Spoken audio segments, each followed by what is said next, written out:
Shalom keluarga BPCC, senang sekali kami menyapa Anda di tempat ini.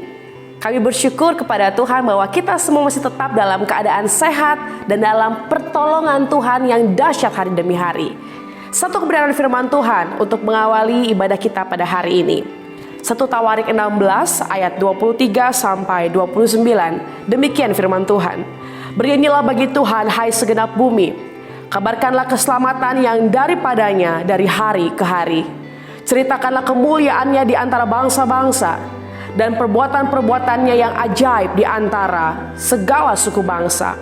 Sebab besar Tuhan dan terpuji sangat, dan lebih dahsyat Ia daripada segala Allah. Sebab segala Allah bangsa-bangsa adalah berhala, tetapi Tuhanlah yang menjadikan langit. Keagungan dan semarak ada di hadapannya, kekuatan dan sukacita ada di tempatnya. Kepada Tuhan hai suku-suku bangsa, kepada Tuhan sajalah kemuliaan dan kekuatan. Berilah kepada Tuhan kemuliaan namanya, bawalah persembahan dan masuklah menghadap Dia. Sujudlah menyembah kepada Tuhan dengan berhiaskan kekudusan. Bapak Ibu Saudara-saudari, karena ini adalah minggu pertama di awal bulan ini, Bapak Ibu dapat mempersiapkan perjamuan Bapak Ibu masing-masing di rumah.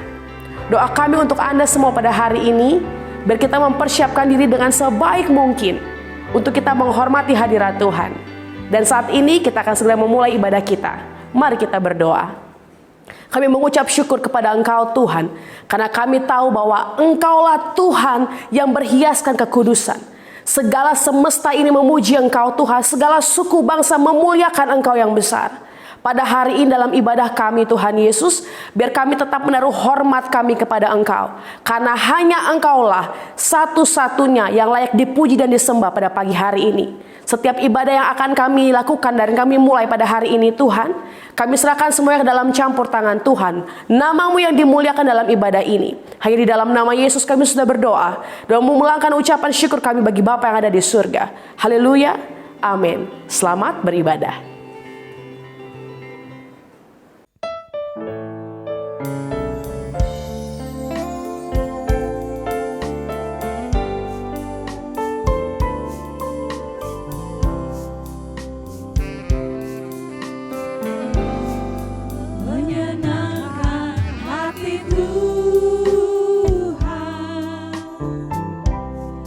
Lebih dari segalanya.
Shalom Bapak, Ibu, dan semua saudara yang terkasih di dalam Tuhan Yesus Kristus. Bersyukur pada Tuhan jika sampai hari ini kita boleh bersekutu di dalam ibadah online pada saat ini. Doa kami untuk semua saudara, semua dan seisi keluarga yang mengikuti ibadah hari ini boleh beroleh anugerah, kekuatan, perlindungan, keselamatan, dan kasih karunia yang berlimpah dan dalam penyertaan Tuhan senantiasa. Untuk tema khotbah pada hari ini adalah pembahasan tentang proses perubahan. Bapak Ibu Saudara sekalian, pasti semua kita tidak asing dengan serangga satu ini, yaitu adalah kupu-kupu yang biasa terbang dan hinggap di sekitar kita. Kupu-kupu ini dikenal memiliki sayap dengan corak dan warna-warni yang cantik, sehingga hal ini membuat banyak orang menyukainya. Selain cantik, kupu-kupu juga mempunyai peran penting di dalam alam kita. Serangga cantik ini berperan dalam proses penyerbukan bunga. Dikenal karena kecantikannya, kupu-kupu sebenarnya berasal dari ulat yang nampak menjijikkan itu, yang menjadi kepompong awalnya.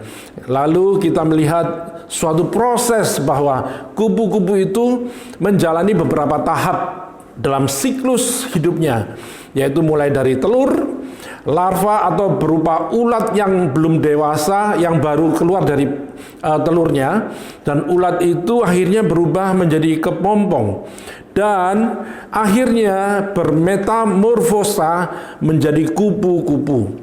Saudaraku yang terkasih, metamorfosis dari ulat menjadi kupu-kupu, hal itu terjadi selama ia menjadi kepompong terlebih dahulu. Dalam tahap ini, tubuh lama ulat itu mati dan membentuk tubuh baru di dalam kepompong. Dari seekor ulat dan banyak larva, mereka memintal diri secara alami dengan sutra dan menjadi kepompong. Nah, perubahan inilah yang sama kita sebut dengan proses transformasi.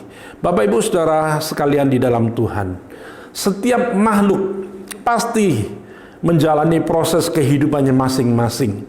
Kita semua sudah memiliki jalan hidup yang harus kita lalui. Setiap saat jadi waktu untuk terus berproses dan bermetamorfosis atau mengalami transformasi itu ke arah yang lebih baik. Tidak jarang untuk menjadi sosok yang lebih baik, kita harus berkorban dan berjuang sendiri. Nah, bercermin dari proses metamorfosis ulat menjadi kupu-kupu ini, ada arti kehidupan yang begitu indah yang bisa kita pelajari. Mungkin saat ini saudara, kita semua sedang merintis sesuatu. Mungkin saudara semua sedang berjuang sendiri atau seorang diri. Mungkin saudara sedang berada di titik yang paling kritis di mana saudara hanya bisa mengandalkan diri saudara sendiri. Saudara tidak lagi bisa bergantung pada orang lain, dan segala sesuatunya harus saudara tangani seorang diri. Apapun yang sedang saudara perjuangkan saat ini, janganlah berhenti atau menyerah sebelum saudara benar-benar sampai di garis akhir.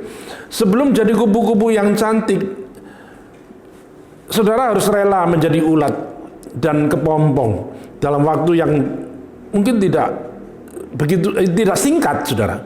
Saudara-saudaraku yang dikasihi oleh Tuhan Yesus, anggaplah saat ini saudara sedang berada di fase transisi, seperti larva ulat yang sedang berproses membentuk kepompong. Di fase kepompong ini, saudara benar-benar harus bisa berjuang dan bertahan. Nah, untuk menjadi sosok yang lebih baik dan indah, kita semua harus mengalami proses sebagai kepompong. Fase kepompong ini bisa berlangsung dengan waktu yang bervariasi. Bisa dalam hitungan minggu, bulan, bahkan sampai bertahun-tahun. Nah, di fase ini kita semua sedang dipersiapkan untuk sebuah perubahan secara besar-besaran. Mungkin sebelum menjadi kupu-kupu yang cantik dan indah, kita seringkali harus mengalami berbagai hal yang tidak menyenangkan. Kita harus melalui fase perubahan dan metamorfosis yang tidak mudah. Tetapi semua itu tetap harus kita jalani demi menjadi sosok yang lebih baik. Nah, hidup manusia itu selalu berputar. Dari kehidupan yang mapan bisa menjadi tidak mapan. Dari kehidupan yang nyaman menjadi tidak nyaman. Kehidupan yang tadinya merupakan hal yang biasa menjadi tidak biasa lagi karena mengalami perubahan demi perubahan. Dalam setiap roda kehidupan manusia terjadinya perubahan adalah hal yang biasa.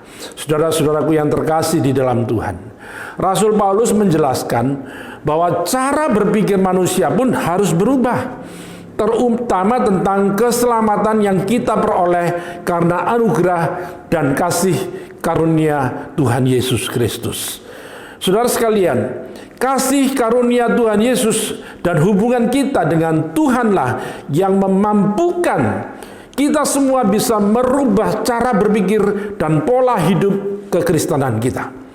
Apa yang baik dan apa yang berguna baru dapat dimengerti saat kita memiliki hubungan yang intim dengan Tuhan. Melalui persekutuan pribadi, melalui pengenalan hidup kita akan kebenaran firman Tuhan. Bapak Ibu Saudara sekalian yang dikasihi oleh Tuhan, bagaimana kita mampu menerima suatu proses perubahan hidup? Maka dari itu kita harus mengerti. Yang pertama adalah satu, perubahan hidup adalah suatu keharusan. Mari kita baca di dalam kitab Matius 9 ayat 17 berkata, begitu pula anggur yang baru tidak diisikan ke dalam kantong kulit yang tua, karena jika demikian kantong itu akan koyak sehingga anggur itu terbuang dan kantong itu pun hancur. Tetapi anggur yang baru disimpan orang dalam kantong yang baru pula. Dan dengan demikian terpeliharalah kedua-duanya. Bapak Ibu Saudara sekalian, perhatikanlah. Inti dari perubahan berarti berpindah dari zona nyaman menuju ke zona yang akan dijalani ke depan. Setiap perubahan tentunya akan mengubah kehidupan menjadi lebih baik dari sebelumnya. Perubahan di dalam hidup, di dalam diri setiap manusia pada dasarnya adalah sebuah keharusan dan kewajiban. Keharusan dan kewajiban maksud saya. Nah, perhatikan, setiap saat manusia selalu dituntut untuk menjadi lebih baik, sehingga apabila tidak berubah menjadi lebih baik, maka manusia itu akan merugikan dirinya sendiri. Dengan kata lain, hari ini harus lebih baik dari hari kemarin, dan besok harus lebih baik daripada hari ini. Nah, artinya suatu keharusan ialah jika kita tidak berubah, maka hidup kita tidak akan lebih berkembang dan maksimal. Untuk menerima berkat yang baru, kita harus memiliki paradigma dan pola pikir yang baru. Mari kita membaca di dalam kitab Roma 12 ayat 2. Berkata, janganlah kamu menjadi serupa dengan dunia ini, tetapi berubahlah oleh pembaharuan budimu, sehingga kamu dapat membedakan manakah kehendak Allah, apa yang baik, yang berkenan kepada Allah, dan yang sempurna. Ayat ini memberi petunjuk untuk kita semua, agar dapat melihat kehidupan yang sesuai dengan kehendak Tuhan adalah memulai perubahan itu dari pikiran atau akal budi. Nah, segala tindakan kita, entah itu baik ataupun jahat, merupakan cerminan dari pikiran kita. Itulah sebabnya Rasul Paulus memberikan perintah untuk mengalami perubahan. Harus dimulai dari pikiran kita. Bapak Ibu Saudara sekalian, sasaran perubahan yang dimaksud oleh Paulus adalah hidup serupa dengan Tuhan Yesus untuk mengikuti jejak langkahnya. Perhatikan hal ini. Di mana hal ini ditandai dengan pola hidup yang dipenuhi oleh buah-buah roh. Sebagaimana tertulis di dalam kitab Galatia 5 ayat 22 sampai 23 berkata, tetapi buah roh itu ialah kasih, sukacita, damai sejahtera, kesabaran, kemurahan, kebaikan, kesetiaan, kelemah lembutan, dan penguasaan diri. Bapak Ibu Saudara sekalian, di dalam 9 buah roh ini harus ada di dalam kehidupan saudara dan saya yang sudah mengalami perubahan hidup yang dapat memberkati diri kita sendiri dan juga orang lain. Bapak Ibu Saudaraku yang kekasih di dalam Tuhan, ketahuilah bahwa Tuhan lebih menghargai perubahan hidup seseorang daripada prestasi hidupnya. Banyak orang hidup dengan prestasi yang gemilang, harta melimpah, jabatan tinggi, tetapi jika tidak disertai dengan perubahan hidup yang sesuai dengan kehendak Allah, maka semuanya akan menjadi sia-sia. Saudara, kita boleh memiliki rumah mewah, mobil mewah, harta yang berlimpah, dan berbagai prestasi lain, tetapi jika tidak disertai dengan perubahan karakter sebagaimana yang sesuai dengan karakter Tuhan atau karakter Kristus, maka semuanya adalah kesia-siaan. Bapak Ibu Saudara sekalian, di era modern ini manusia cenderung berharap meraih semua secara instan, dan banyak orang yang berhasil meraihnya, dan hal itu sah saja sepanjang tidak melanggar firman Tuhan. Tetapi perubahan karakter itu menuju karakter Kristus yang menghasilkan buah roh ini tidak bersifat instan, Bapak Ibu sekalian. Ya, di mana selalu membutuhkan keputusan, tindakan nyata, dan juga komitmen daripada hidup kita. Saudaraku yang terkasih, bahwa Paulus menyebutnya dengan perubahan itu dimulai dari pikiran. Dengan kata lain, Paulus mengajarkan kepada kita bahwa perubahan itu dimulai dari keputusan dengan pertimbangan akal budi yang diikuti dengan tindakan atau perbuatan yang nyata. Jadi, Bapak Ibu Saudara sekalian, untuk mengalami perubahan, maka yang pertama-tama adalah pikiran kita harus dapat mengalami perubahan terlebih dahulu. Dengan kata lain, pikiran kita harus diisi dengan pikiran Kristus. Tak peduli apapun dan bagaimanapun kelamnya masa lalu kita, saat mengambil keputusan untuk mengikut Kristus, yang Tuhan inginkan adalah adanya perubahan hidup total yang dimulai daripada pikiran kita. Kalau kita kembali melihat pada kisah kejatuhan manusia yang pertama di dalam dosa, maka dapat disimpulkan bahwa saat itu dosa dimulai dari pikiran awalnya. Karena itu perubahan juga harus dimulai dari pikiran. Dosa selalu dimulai dari pikiran, karena itu tidak ada dosa yang tidak disengaja. Sebab dosa, sekali lagi, dimulai dari dalam pikiran dan akhirnya berbuahkan tindakan berdosa. Oleh karena itu, Bapak Ibu Saudara sekalian, mari kita semua mengisi pikiran kita dengan firman Tuhan, sehingga dengan demikian hidup kita dapat diubahkan serupa dengan Kristus dan menghasilkan 9 buah roh itu tadi, yaitu kasih, sukacita, damai sejahtera, kesabaran, kemurahan, kebaikan, kesetiaan, kelemah lembutan, penguasaan diri. Sebab itu, sekali lagi saudaraku sekalian, Tuhan itu menghargai hidup yang berubah ketimbang segudang prestasi yang tanpa disertai perubahan hidup. Maka dari itu saya mengajak semua saudara untuk memperhatikan hal yang penting ini. Bapak Ibu Saudara yang terkasih di dalam Tuhan, hal yang kedua, agar kita mampu untuk menerima suatu proses perubahan hidup, kita harus mengerti bahwa poin yang kedua adalah Perubahan hidup menuntut suatu tekad untuk meninggalkan hidup yang lama. Mari kita membaca di dalam kitab Efesus 4 ayat 17 sampai 18. Berkata demikian, sebab itu kukatakan dan kutegaskan ini kepadamu di dalam Tuhan. Jangan hidup lagi sama seperti orang-orang yang tidak mengenal Allah dengan pikirannya yang sia-sia dan pengertiannya yang gelap, jauh dari hidup persekutuan dengan Allah karena kebodohan yang ada di dalam mereka dan karena kedegilan hati mereka.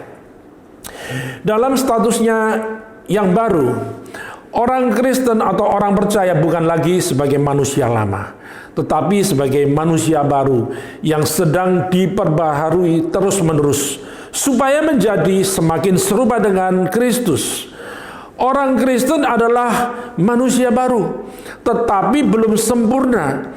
Kesempurnaan itu artinya kita akan dimuliakan oleh Tuhan, dan ini hanya akan terjadi pada saat kedatangan Kristus yang kedua kali nanti. Bapak Ibu Saudaraku yang terkasih di dalam Tuhan, ciri manusia yang pertama adalah dikatakan pengertiannya yang gelap. Apa yang dimaksud? Yaitu di mana pengertian yang gelap ini berarti masih hidup dalam kegelapan. Yang dimaksud dengan pengertian yang gelap di sini adalah hidup tanpa arah dan tujuan, tidak mengetahui tujuan hidupnya, tidak berjalan dengan hikmat dan pengertian ilahi. Karena itu tindakannya juga tindakan yang gelap dan jahat. Dengan demikian akan menjalani masa depan yang gelap pula. Inilah ciri khas orang-orang dunia. Orang seperti ini bagaikan seorang yang buta, yang tidak mengetahui kebenaran dalam menjalani kehidupannya. Ia tidak berjalan dalam terang kebenaran. Hidup seakan-akan dalam Tuhan, tetapi masih terus hidup dalam kegelapan. Hidup terus diperhamba, diperbudak, dan dijajah oleh dosa. Saudaraku sekalian yang di dalam Tuhan, kita melihat hari ini ada banyak orang yang mungkin aktif ke gereja, aktif ke persekutuan, aktif melayani, tetapi hidupnya masih gelap. Karakternya masih seperti karakter orang yang belum mengenal Tuhan. Tidak bisa berpikir panjang, gampang emosi, tidak sabar, mudah terpancing dengan amarah, gampang memilih jalan pintas. Mungkin sering mengambil keputusan-keputusan yang keliru dan menjadi orang yang masa bodoh terhadap orang lain. Ketika Paulus mengatakan tentang manusia baru ini, Paulus tidak berbicara kepada orang-orang yang belum percaya, tetapi kepada orang percaya di Efesus, agar mereka tidak hidup dalam pengertian yang gelap. Itu berarti bahwa ada orang-orang yang sudah percaya Tuhan, tetapi hidupnya masih dalam kegelapan. Jadi jika kita masih memiliki pengertian yang gelap, walaupun kelihatan rajin ke gereja, rajin berdoa, rajin baca Alkitab, bahkan sudah terlibat aktif dalam pelayanan, itu tidak otomatis bahwa kita sudah menjadi manusia yang baru. Sebab manusia baru itu pasti sudah hidup di dalam terang, bukan di dalam kegelapan. Bapak Ibu Saudaraku yang terkasih, ciri manusia yang kedua yaitu hidup jauh dari persekutuan dengan Tuhan. Kalau kita baca dalam kitab Efesus 4 ayat 18 tadi, apa artinya? Ya, artinya adalah jauh dari persekutuan dengan Tuhan itu orang yang jauh dengan Tuhan, yang tidak menjadikan Tuhan menjadi pusat hidupnya. Ia tidak lagi memiliki hubungan pribadi yang baik dengan Tuhan. Ciri-ciri orang seperti ini adalah ia tidak pernah berdoa lagi dan berkomunikasi secara pribadi kepada Tuhan, dan tidak mengandalkan Tuhan dalam kehidupannya, selalu mengandalkan kekuatannya sendiri. Dan Tuhan Yesus pun tidak hidup di dalam dirinya, tetapi dirinya dengan segala keinginan daging dan hawa nafsunya. Orang seperti ini akan sulit untuk menjalani kehidupannya dengan kedamaian. Yang dia pikirkan hanya kesenangan diri sendiri, dan tidak terpikir olehnya bahwa nasibnya nanti di kehidupannya akan datang Karena itu jauh dari pikirannya untuk memiliki jalan keselamatan. Bapak ibu saudaraku sekalian yang dikasihi oleh Tuhan, oleh karena tidak memiliki kedamaian dalam hati, maka yang ia cari adalah kesenangan-kesenangan duniawi. Nah, tetapi seseorang yang memiliki hubungan baik dengan Tuhan, sekalipun dia punya masalah, menghadapi tantangan, hal itu tidaklah membuat ia menjadi kompromi dengan perkara-perkara duniawi. Justru sebaliknya, membuat ia semakin mendekatkan diri kepada Tuhan. Itulah sebabnya Daud berkata, hanya dekat Allah saja aku tenang. Orang yang memiliki damai pasti merasa hidupnya dekat dengan Tuhan. Amin, saudaraku. Saudaraku sekalian, jikalau dalam hidup kita tidak memiliki hubungan yang baik dengan Tuhan, maka itu berarti bahwa kita belum menjadi manusia yang baru, tetapi manusia yang lama.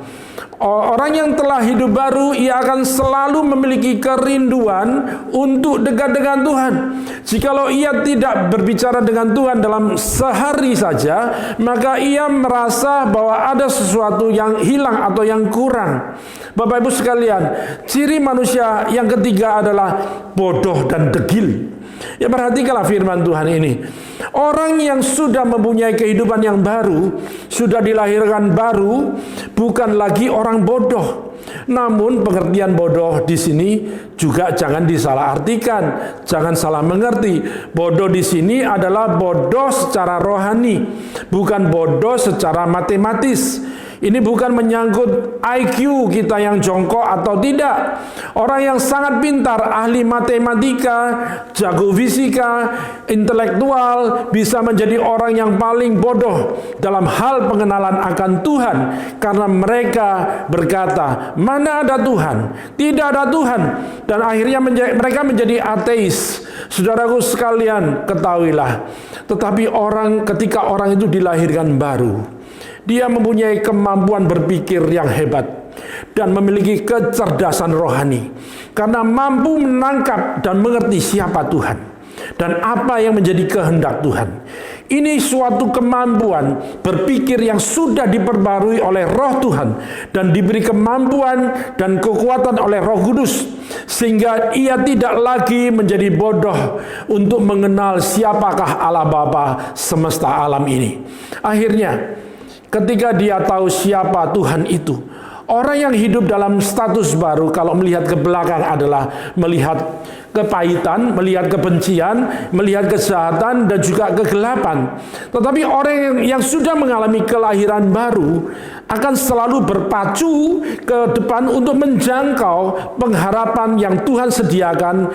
Dia akan selalu berjalan di dalam iman, di dalam Kristus seperti yang Tuhan inginkan. Bapak ibu saudara yang terkasih, hal yang ketiga, agar kita mampu menerima suatu proses perubahan hidup, kita harus mengerti bahwa perubahan hidup dapat terjadi jika berkeputusan untuk menjadi manusia baru. Perhatikan ayat firman Tuhan di dalam Efesus 4 ayat 23 sampai 24. Supaya kamu diperbaharui di dalam roh dan pikiranmu dan mengenakan manusia baru yang telah diciptakan menurut kehendak Allah di dalam kebenaran dan kekudusan yang sesungguhnya. Perubahan hidup yang sesungguhnya bukanlah bersifat sementara, Bapak Ibu, tetapi terus-menerus. Perubahan yang terus-menerus ini hanya akan terjadi jika hidup saudara dan saya dikuasai dan dipimpin oleh Roh Kudus. Ketika saudara menjadikan Tuhan Yesus sebagai penguasa, artinya kita sedang menundukkan diri, menundukkan hati kita kepada Tuhan dan membiarkan kehendak Tuhan yang memimpin hidup kita. Setiap orang Kristen pasti mengalami pergumulan dengan dosa yang ada pada dirinya sendiri. Kita tahu bahwa tidak seharusnya kita ini berdosa, namun kita tetap saja melakukan perbuatan yang sama. Ada yang terus bergumul dengan emosi marah, tidak mau marah, tapi toh marah juga. Ada yang bergumul dengan dosa, berbohong, Kita tahu itu salah, tetapi tetap saja kita mengulangnya. Ada juga yang bergumul dengan dosa-dosa yang lain. Kita ingin lepas, tetapi terus saja melakukannya. Kita merasa dan ingin bebas. Kita merana dan ingin bebas, tetapi masih terbelenggu oleh dosa yang sama. Bapak Ibu Saudara sekalian yang terkasih, kalau kita kembali pada kitab Roma 12 ayat 2 tadi, ada perintah, berubahlah oleh pembaharuan budimu. Yang dimaksud dengan kata budi di sini, di dalam ayat ini adalah berarti pikiran kita. Jadi dari sini kita dapat menyimpulkan bahwa perubahan harus terjadi pertama-tama pada pikiran kita lebih dahulu. Dengan kata lain, manusia baru di dalam Kristus adalah manusia yang berpikir seperti Kristus berpikir. Perhatikan, bagian berikut ini dalam pertumbuhan rohani, setelah berpikir dengan seperti Kristus, adalah kita berbuat sama seperti Kristus. Ini bagian yang sangat penting Bapak Ibu sekalian. Ini bagian yang tersulit juga, karena meski kita tahu bahwa apa yang baik dan seharusnya, namun tidak selalu kita melakukannya. Sulit memang, tapi kita harus berjuang, berusaha untuk melakukannya. Bagaimana berbuat seperti Kristus, berpikir seperti Kristus, dan juga berperasaan seperti Tuhan Yesus. Saudaraku sekalian, Paulus membagikan pergumulan ini ketika yang ditulis di dalam kitab Roma 7 ayat 21 sampai 23 yang berkata, "Demikianlah aku dapat dihukum ini, jika aku menghendaki berbuat apa yang baik, yang jahat itu ada padaku. Sebab di dalam batinku aku suka akan hukum Allah, tetapi di dalam anggota-anggota tubuhku aku melihat hukum lain yang berjuang melawan akal budiku dan membuat aku menjadi tawanan hukum dosa yang ada di dalam anggota-anggota tubuhku."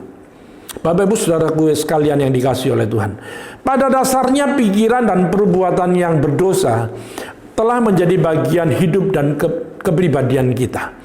Pikiran dan perbuatan yang berdosa merupakan sarana untuk mendapatkan yang kita inginkan. Setelah kita mengenal Kristus, kita harus meninggalkan pikiran dan perbuatan yang berdosa itu.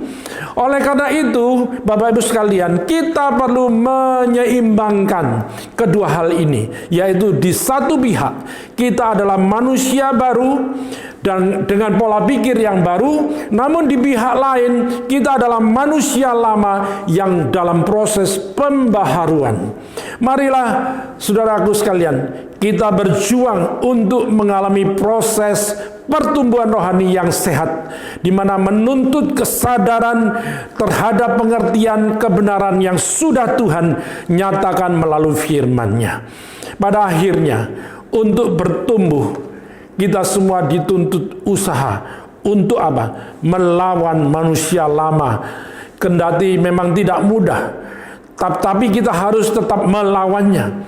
Roma 6 ayat 12 berkata, "Sebab itu hendaklah dosa jangan berkuasa lagi di dalam tubuhmu yang fana, supaya kamu jangan lagi menurut keinginannya." Sebagai akhir dari rangkaian pemberitaan firman Tuhan ini, perlu saya ulangi bahwa perubahan adalah suatu keharusan dan kewajiban. Perubahan adalah suatu kebutuhan. Perubahan adalah sebuah respon dan keputusan. Memang perubahan memang seringkali tidak menyenangkan, Bapak Ibu sekalian. Bahkan selalu menuntut perjuangan dan pengorbanan. Namun perubahanlah satu-satunya sarana yang efektif di mana kita semua menuju ke tahap kehidupan rohani yang lebih baik sebagaimana yang Tuhan inginkan. Ingatlah sekali lagi firman Tuhan berkata, "Janganlah kamu menjadi serupa dengan dunia ini, tetapi berubahlah oleh pembaharuan budimu, sehingga kamu dapat membedakan mana kehendak Tuhan, apa yang baik, yang berkenan kepada Tuhan, dan yang sempurna." Bapak Ibu Saudaraku sekalian yang terkasih, Hidup orang Kristen bukan sekedar saya cinta Yesus. Kekristenan bukan sekedar identitas diri. Kekristenan bukan sekedar kita percaya Tuhan, tetapi bagaimana kita semua menjalani hidup sebagai orang Kristen atau orang percaya. Oleh karena itu, setiap orang yang sudah percaya Tuhan Yesus harus berubah menjadi manusia baru. Dan segala ciri dan sifat manusia lama kita mutlak harus dibuang dan dikuburkan. Bapak Ibu Saudara sekalian, mari kita menanggalkan sifat manusia lama yang ada di dalam diri kita. Dan kita semua mengenakan sifat-sifat yang baru, yang terus-menerus diperbaharui di dalam Tuhan. Marilah kita menjadi orang percaya yang tidak seperti ular yang selalu berganti kulit, tetapi hati dan sifatnya tidak pernah berubah. Tetapi kita semua harus kembali untuk memiliki pembaharuan hidup dengan mengalami proses perubahan yang terus-menerus dan disempurnakan di dalam Tuhan. Kiranya Tuhan Yesus menolong dan memampukan kita semua untuk melakukan kehendak Bapa di dalam setiap aspek kehidupan kita senantiasa. Amin.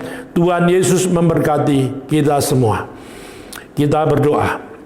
Bapa di dalam surga, di dalam nama Tuhan Yesus, kami sudah mendengar firman Tuhan. Kami percaya kuasa-Mu tidak berubah Tuhan. Bila firman-Mu Tuhan boleh mengubahkan hidup kami setiap pribadi. Kami berserah penuh kepada Tuhan. Hidup kami mau Tuhan belajar terus. Untuk kami mau diubahkan seturut dengan kehendak Tuhan.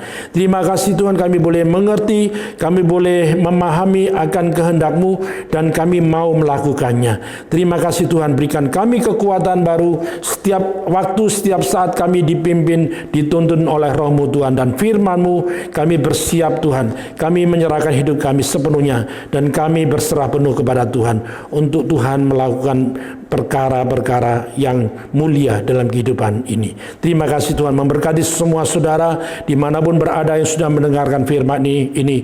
Biar hidup kami boleh dikuatkan, kami dipulihkan, dan kami boleh diperbaharui akal budi kami, pikiran kami, segenap hidup kami, tubuh jiwa roh kami Tuhan, menjadi berkenan di hadapan-Mu. Terima kasih Tuhan, kami mengucap syukur kepada Tuhan, memberkati semua saudara. Di dalam nama Tuhan Yesus kami berdoa, haleluya, amin.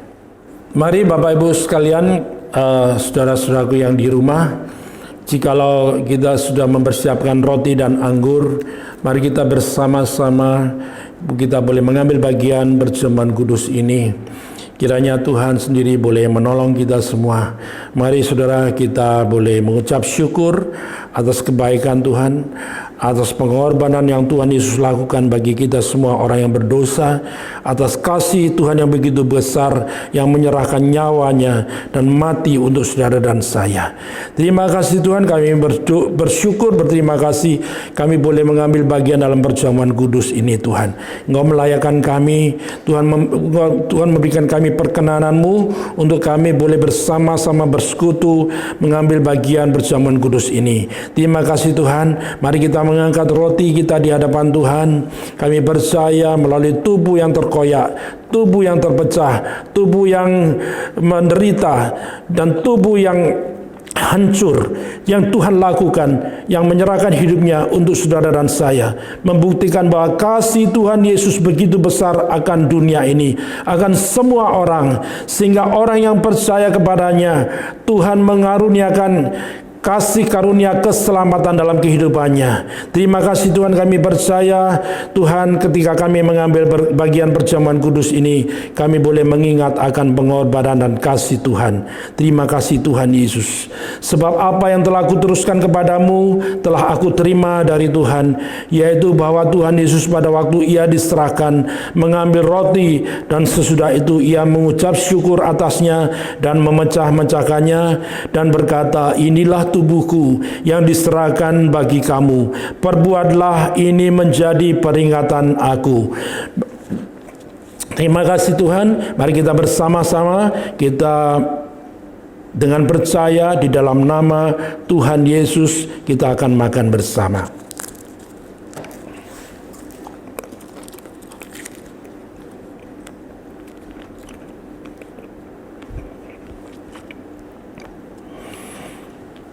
kita angkat cawan di hadapan Tuhan. Terima kasih Tuhan buat cawan perjanjian yang Tuhan berikan pada kami, yang tercurah bagi kami. Melalui darah-Mu Tuhan, kami boleh disucikan, kami boleh ditahirkan dari semua pelanggaran dosa kami.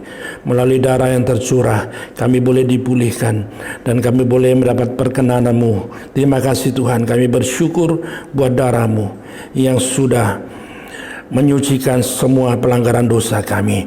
Terpujilah nama Tuhan. Demikian juga ia mengambil cawan sesudah makan, lalu berkata, cawan ini adalah perjanjian baru yang dimeteraikan oleh darahku. Perbuatlah ini setiap kali kamu meminumnya dan menjadi peringatan akan aku. Sebab setiap kali kamu makan roti dan minum cawan ini, kamu memberitakan kematian Tuhan sampai ia datang kembali. Mari dengan percaya di dalam nama Tuhan Yesus kita minum bersama-sama. Terima kasih Bapa. Kami mengucap syukur buat persekutuan pada ibadah online siang hari ini. Kami bersyukur, berterima kasih. Tuhan kasih karunia-Mu tidak pernah berubah, dulu, sekarang, dan selama-lamanya. Terima kasih Tuhan buat segala yang sudah Tuhan taruh dalam kehidupan kami. Memberkati semua saudara dimanapun berada, mereka yang mengikuti ibadah siang hari ini. Terpujilah nama Tuhan. Di dalam nama Tuhan Yesus kami berdoa. Haleluya. Amin. Kita telah mendengarkan pesan gembala untuk bulan ini. Kami mengucapkan terima kasih untuk pelayanan Pastor Peter Seniawan Sanyoto. Dengan firman Tuhan yang kita dengar pada hari ini, kiranya tidak hanya kita dengar, tapi kita bertumbuh bersama mencapai kesempurnaan seperti Kristus. Oh iya, adik-adik semua, jangan lupa hari ini ada ibadah online Aba Kids. Jam 11 di link ibadah Ada Jawaban TV. Papa Mama dapat menolong adik-adik dapat mengikuti ibadah bersama ya. Dan hari ini juga ada lomba Dance Challenge dari kakak-kakak sekolah minggu. Pastikan adik-adik semua untuk turut ikut karena ada hadiahnya. Solution Talk Show setiap hari Kamis jam 7 malam di channel Ada Jawaban TV.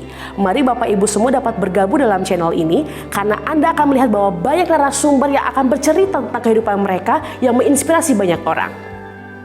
TDG, ibadah online mereka akan dilakukan setiap hari Sabtu jam 7 malam secara online di Zoom. Teman-teman pemuda-pemudi dapat mengecek link mereka atau dapat follow di media sosial TDG. Saatnya kita akan memberikan perpuluhan dan persembahan. Bapak, Ibu, Saudara-saudari dapat memberikan perpuluhan dan persembahan di nomor account di bawah ini. Terima kasih. Demikian pengumuman untuk minggu ini. Terima kasih telah bersama dengan kami. Tuhan Yesus memberkati.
Baiklah Bapak Ibu sekalian, kita sudah boleh mengikuti ibadah online siang hari ini. Kita akan sama-sama berdoa, kita mohon berkat dari Tuhan. Mari kita berdoa. Bapa di dalam surga, dalam nama Tuhan Yesus kami ucap syukur sekali lagi kepada Tuhan. Tuhan memberkati kami, kasih anugerah-Mu tidak berubah, dulu sekarang dan selama-lamanya, selalu menaungi kami Tuhan. Dimanapun kami berada, dalam kondisi apapun, sekalipun dalam kondisi yang sulit seperti saat ini, Tuhan kami percaya Tuhan tidak pernah meninggalkan kami. Penyertaan-Mu atas kehidupan kami, dimanapun kami melangkah, kami bekerja, semua keluarga, dimanapun berada, kami boleh disertai oleh Tuhan. Kami boleh mendapatkan kasih karunia Tuhan. Tuhan berlimpah anugerah Tuhan dalam kehidupan kami, memberkati semua saudara dan seluruh isi keluarga kami. Terima kasih Tuhan Yesus, kami boleh mengucap syukur kepadamu. Tuhan memberkati Engkau dan melindungi Engkau. Tuhan menyinari engkau dengan wajahnya, memberi engkau kasih karunia. Tuhan menghadapkan wajahnya kepadamu dan memberi engkau damai sejahtera. Diberkati engkau di kota, diberkati engkau di ladang, diberkati buah kandunganmu, hasil bumimu, hasil ternakmu, diberkati bakulmu dan tempat adonanmu. Diberkati engkau pada waktu masuk, diberkati engkau pada waktu keluar. Tuhan memerintahkan berkat atasmu, dalam lumbungmu, dalam segala usahamu, memberkati engkau di negeri yang diberikan kepadamu oleh Tuhan, dan Tuhan menetapkan engkau menjadi umatnya yang kudus seperti yang dijanjikannya dengan sumpah kepadamu, jika engkau berpegang pada perintah Tuhan dan hidup menurut jalan yang ditunjukkannya. Maka semua berkat-berkat ini akan datang kepadamu dan menjadi bagianmu jika engkau mendengarkan suara Tuhan dan melakukan kehendak Bapa dengan setia. Mari seluruh jemaat Tuhan kita mengangkat tangan, kita menerima berkat Tuhan. Kita boleh mengakhiri ibadah siang hari ini, yaitu adalah berkat damai sejahtera dan sukacita dari Bapa Surgawi, kasih setia, kebaikan, kemurahan dan anugerah dari Tuhan Yesus, di dalam persekutuan oleh kuasa Roh Kudus yang menuntun langkah hidup kita mulai sekarang sampai selama-lamanya. Di dalam nama Tuhan Yesus Kristus, semua yang percaya boleh berkata haleluya, amin. Tuhan Yesus memberkati semua saudara. Selamat beraktivitas, selamat hari Minggu bersama dengan keluarga saudara di rumah masing-masing. Haleluya.